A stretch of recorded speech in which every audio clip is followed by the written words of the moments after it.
নমস্কাৰ বন্ধুসকল, আৰু এটা নতুন ভিডিঅ'ত আপোনালোক সকলোকে স্বাগতম জনাইছোঁ। আজি আমি এইটো ভিডিঅ'ত আলোচনা কৰিম এতিয়া নতুনকৈ যোনটো মিটাৰ আপোনালোকৰ প্ৰিপেইড কৰিছে, সেই প্ৰিপেইড মিটাৰৰ ইলেক্ট্ৰিচিটি বিলখন আপোনালোকে কেনেদৰে চেক কৰিব আৰু কেনেদৰে পে'মেণ্ট কৰিব পাৰিব সেইটোৰ বিষয়ে আজি এই ভিডিঅ'টোত আলোচনা কৰিবলৈ ওলাইছোঁ। তো তাৰ বাবে আপোনালোকৰ মোবাইল বা পিচিত যিকোনো এটা ব্ৰাউজাৰ অ'পেন কৰি ল'ব আৰু তাত চাৰ্চ কৰিব APDCL লিখি চাৰ্চ কৰি দিয়াৰ লগে লগে আপোনালোকৰ সন্মুখত এনেকুৱা ধৰণৰ এটা পেজ অ'পেন হৈ যাব। ইয়াত ফাৰ্ষ্ট লিংক যোনটো আহিছে Assam power distribution company limited, সেই লিংকটোত আপোনালোকে ক্লিক কৰি দিব। লিংকটোত ক্লিক কৰি দিয়াৰ লগে লগে আপোনালোকৰ সন্মুখত এনেকুৱা ধৰণৰ এটা টপ আপ দেখা পাব। এই টপ আপটো আপোনালোকে স্কিপ কৰিব।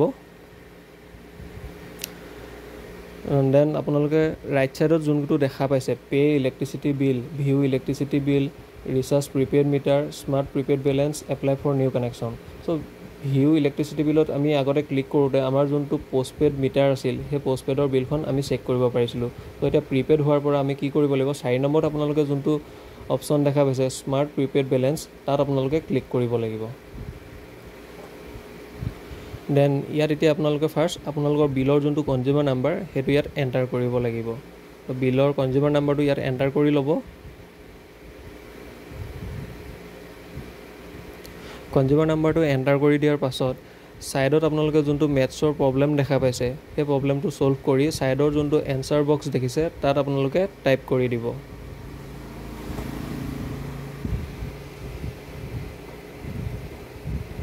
এনচাৰটো টাইপ কৰাৰ পাছত ছাইডত যোনটো আপোনালোকে কাৰ চিন দেখা পাইছে তাত আপোনালোকে ক্লিক কৰি দিব। তাত ক্লিক কৰি দিয়াৰ লগে লগে বিলখন আপোনালোকৰ কাৰ নামত আছে কানেকশ্যনটো আৰু বেলেঞ্চ কিমান আছে সেইটো ইয়াত শ্ব' হৈ যাব।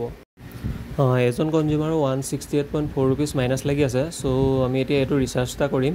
ত' ৰিচাৰ্জ কৰিবৰ বাবে আপোনালোকে কি কৰিব, ওপৰ যোনটো হোম অপশ্যন দেখা পাইছে সেই হোমত ক্লিক কৰি দিব, নতুবা এই পেজটোৰ পৰা আপোনালোকে বেক গুচি যাব। বেক কৰি দিয়াৰ লগে লগে আপোনালোকৰ সন্মুখত আগৰ যোনটো পেজ আছিল সেইটো পেজ অ'পেন হৈ যাব। চ' ৰিচাৰ্জ কৰিবৰ বাবে আপোনালোকে কি কৰিব, 3 নম্বৰত যোনটো অপশ্যন দেখা পাইছে ৰিচাৰ্জ প্ৰিপেইড মিটাৰ, তাত আপোনালোকে ক্লিক কৰি দিব। তাত ক্লিক কৰি দিয়াৰ পাছত আপোনালোকৰ সন্মুখত এনেকুৱা ধৰণৰ এটা পেজ অ'পেন হৈ যাব। ইয়াত ফাৰ্ষ্ট আপোনালোকৰ যোনটো কনজিউমাৰ নাম্বাৰ সেইটো এণ্টাৰ কৰি দিব।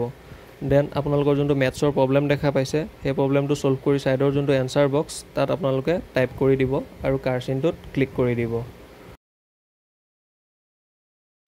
ক্লিক কৰি দিয়াৰ লগে লগে আপোনালোকৰ সকলোবিলাক ডিটেইলছ তলত শ্ব' হৈ যাব।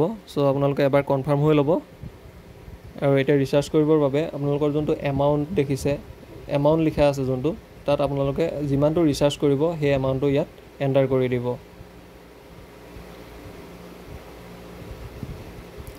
এমাউণ্টটো এণ্টাৰ কৰাৰ পাছত আপোনালোকৰ যোনটো মোবাইল নাম্বাৰ সেই মোবাইল নাম্বাৰটো ইয়াত এণ্টাৰ কৰি দিব। এইটো কোনো মেণ্ডেটৰী নহয় যে আপোনালোকৰ ইলেক্ট্ৰিচিটি বৰ্ডৰ লগত আপোনালোকৰ যোনটো মোবাইল নাম্বাৰ লিংক আছে সেই নাম্বাৰটোৱে দিব লাগিব যে সেইটো কথা নহয়।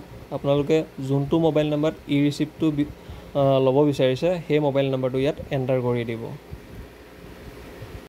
মোবাইল নাম্বাৰটো এণ্টাৰ কৰাৰ পিছত ইমেইল আইডিটো আপোনালোকে দিব পাৰে নিদিব পাৰে। তো তলত যোনটো পে' নাও অপশ্যন দেখিছে তাত আপোনালোকে ক্লিক কৰি দিব।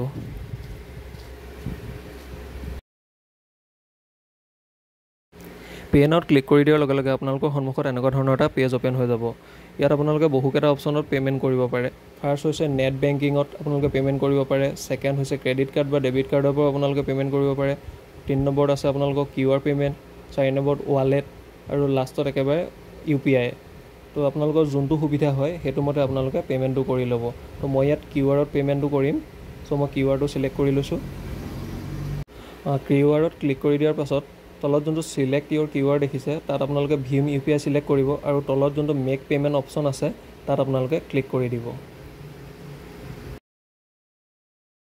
ক্লিক কৰি দিয়াৰ লগে লগে আপোনালোকৰ সন্মুখত QR ক'ডটো শ্ব' হৈ যাব। চ' এতিয়া আপোনালোকে কি কৰিব, আপোনালোকৰ মোবাইলৰ পৰা যিকোনো এটা UPI এপৰ জৰিয়তে আপোনালোকে পে'মেণ্টটো কৰি দিব। পে'মেণ্টটো কৰি আপোনালোকে অলপ ৱেইট কৰিব।